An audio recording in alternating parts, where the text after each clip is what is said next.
So, we've spoken about this before. You have had a few run-ins with people stealing ideas when it comes to Fabsrtract. Do you want to talk about that? Is that something you're comfortable talking about? Yeah, let's do it. So, my experience with copying and stealing ideas, basically I came up with the Fabsrtract product. The original one is the hanging car freshener. After that TikTok video blew up, obviously the whole account blew up, got loads of followers overnight. The product was becoming more and more in demand, and it was more than I could fulfill because I do everything, like the whole painting the pots, turning them into air fresheners, making the string, the holder, the hanger. So yeah, everything takes quite a while and it's all me. So that's why I couldn't do like massive restocks every time, because also working with a full-time job at the same time, I couldn't exactly, I'm one person. Yeah. These people would kind of see the success on the outside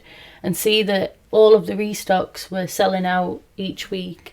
And there was a big demand. The demand was there and it was beyond my control. And I was like, what the hell? Obviously, we don't know for certain, but I'm pretty certain that you was the first one to do what you were doing. Yeah. So that was the style that you was doing it. Yeah, absolutely. Because what I did when I started this was I searched Etsy for it.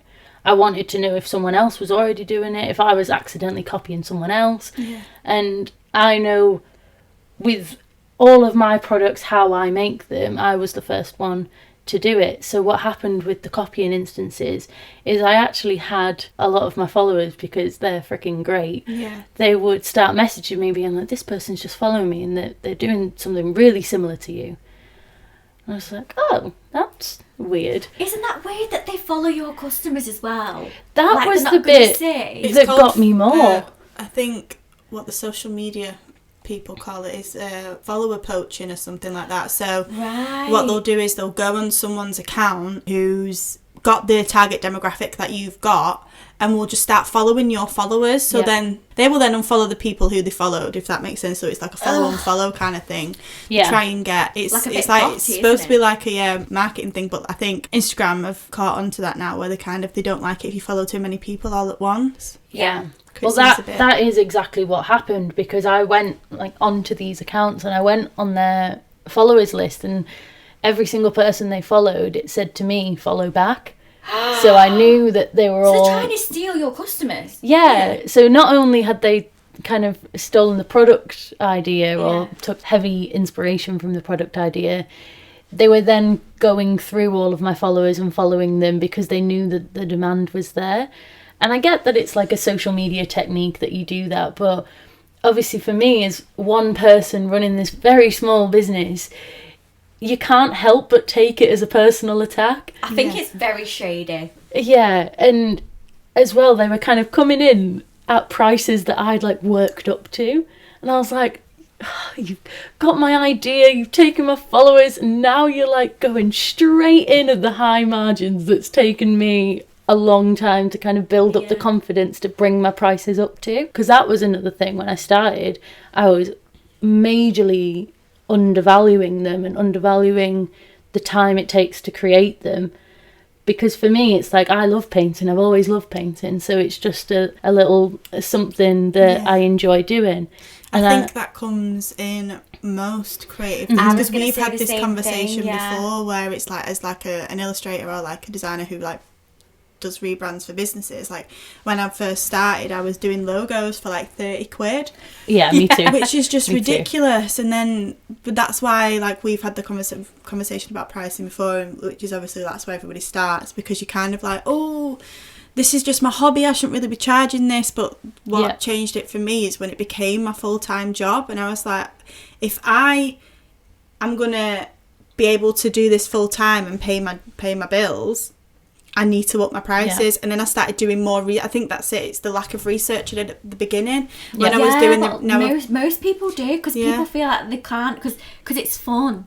I can't charge a lot for it, Yeah. and that's why a lot of customers as well and clients will look at us and think, I'm not paying that for that, because like she enjoys it. Yeah. Do you know what I mean? That's I know. kind of Yeah, like it's the kind of universal. fun. You're invalidating yourself, and also Yeah. the people are always invalidating your craft and the thing that you've built up for. But like something, I can't remember where I've seen something, probably on Instagram, of course, and it was like, people don't pay for your time, they pay for your experience building up to it.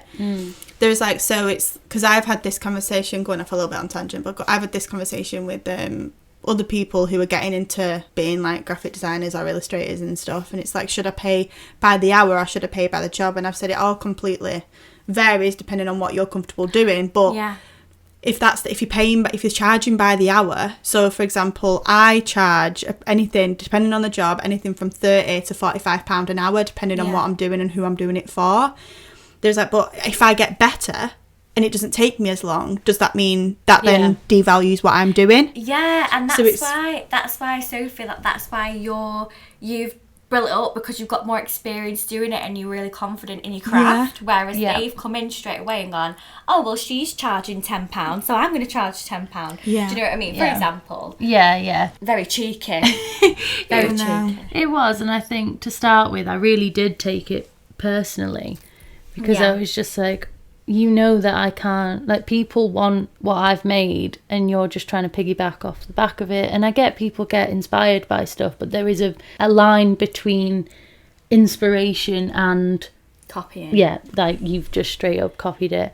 Yeah. But it's quite funny in the end, really, because those same accounts that did come out, they've since, like, I don't follow them, I don't engage. You know what? If you're making money, freaking go for it now. Like, you know what? There's room. There is genuinely room for everyone. And But not if they're copying. Not if they're copying. no, completely. but and also like, show where you've got your inspiration from. Like, if they'd have literally gone like, oh yeah, Fabsrtract is my inspiration, that would have made a difference to me. Yeah, and because I've seen who you're talking about, and you've shown me pictures before, and the thing is, it's like, she was copying you directly. It was a replica of what you was making.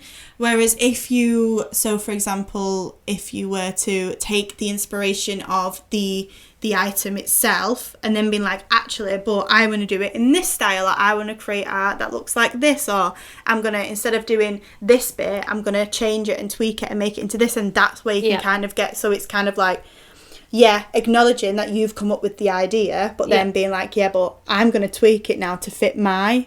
Yeah, because I can't sit here and be ignorant and be like, I'm the first ever person who painted pots, I'm the first person to make a macrame hanger, because I'm not. No. I am well aware that I am not the first person to make a plant pot in a hanger, so to speak.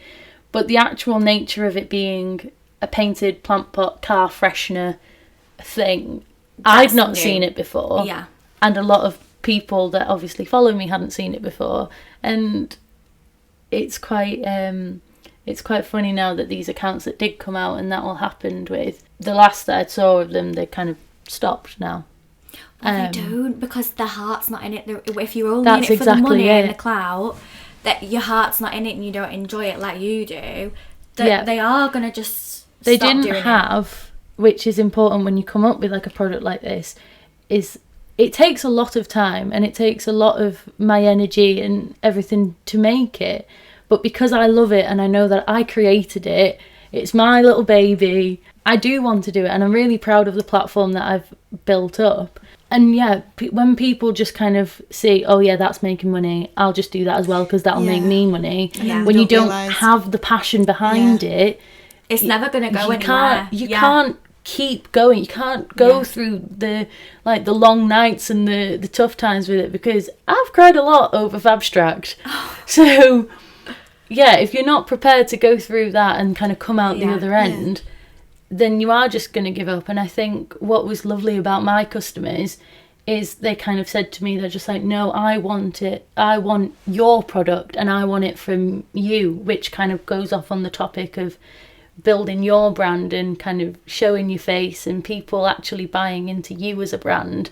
Yeah. Rather than, I just want a plant pot car freshener. It's like, no, I want a Fabsrtract car freshener. Yeah, that's so true. Because I guess it's like, if you think about a Zara coat, for example, and then, I mean, I'm not saying do this, you know, fast fashion, and then you see the exact same one on Shein. Is that how you say it, Shein? Yeah. Yeah. People, because it's cheaper, I'll go, oh, I'll get that one. Yeah. Because they're not a brand with a person, if that makes sense. Like, it's just like a big conglomerate. Whereas with you, it's so personal and lovely, and you know that someone has made this with and the the heart and soul. quality is there as well. Yeah, exactly. Because you've tried and tested different manufacturers for different things, and you've tried the ways of doing it and producing it and stuff, whereas there's been a lot of fails. Yeah, well, they've come in and been like, oh, I'll just order it off eBay, or I'll do this, or I'll do that, and I think that's it. I think that's the difference between you and them, is that it's the heart that goes into it, and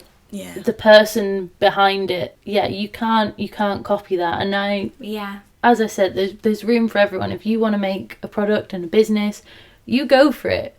Put your own spin on it. Bring your own personality to it. Yeah. Because that's what's going to make the difference, and that's what's going to sell. Because every single restock that I did last year sold out. And that's because I kept going with it. I mean, I say that now, and I've not posted in a month because I felt like I needed a break. Yeah, that's fine. It's fine. It's January. Do you know what I mean? I mean, this is going to come out in Feb, but January, a lot of people take a break, and I think you deserve it. I needed it.